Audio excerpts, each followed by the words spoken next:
Hi, my name is Tanya Masawi, and the character that I chose was Speck. He is one of the players and has a very distinct and unique character. Wise, witty, and funny is what I'd describe him as if I were one of the players on the clowns.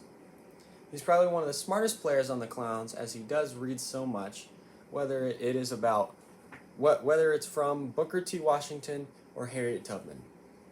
I think that a majority of Speck's circumstances originates from his love for humor and knowledge. That, I think, is also his character flaw, because it hindered him from becoming the person that he so desperately wanted to become. Right from the start, Tony Stone recognizes this within Speck by saying this in Act 1 on page 6. In another life, he'd have been a university professor, but you get the life you get. Frequently, Speck will make dirty remarks, including this one in Act 2 on page 61. At a carnival up in Wisconsin last summer, they paid 70 cents to see me do it with a lady with a beard.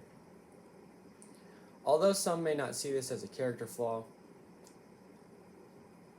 I do think that his love for dark humor deters Speck's good judgment and is really what hinders him from becoming the scholar that he really hopes to become. Publicly, the other players see Speck as a humorous and goofy person, even though he may say some scholarly things from time to time.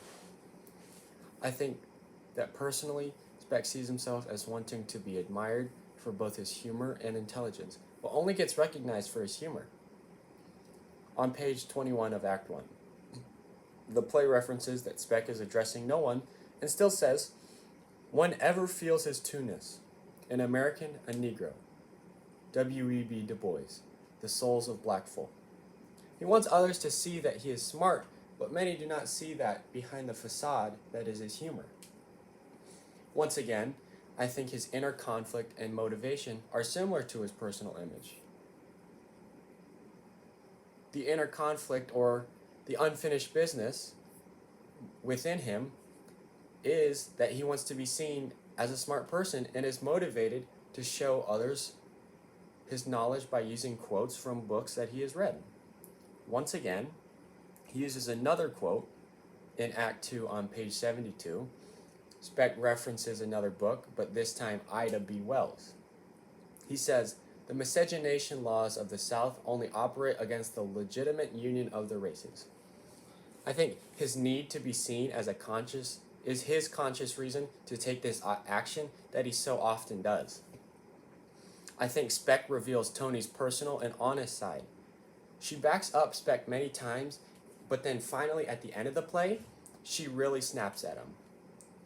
That is her honest side, and it truly shows how she really feels, and that is really evident because of Speck being himself.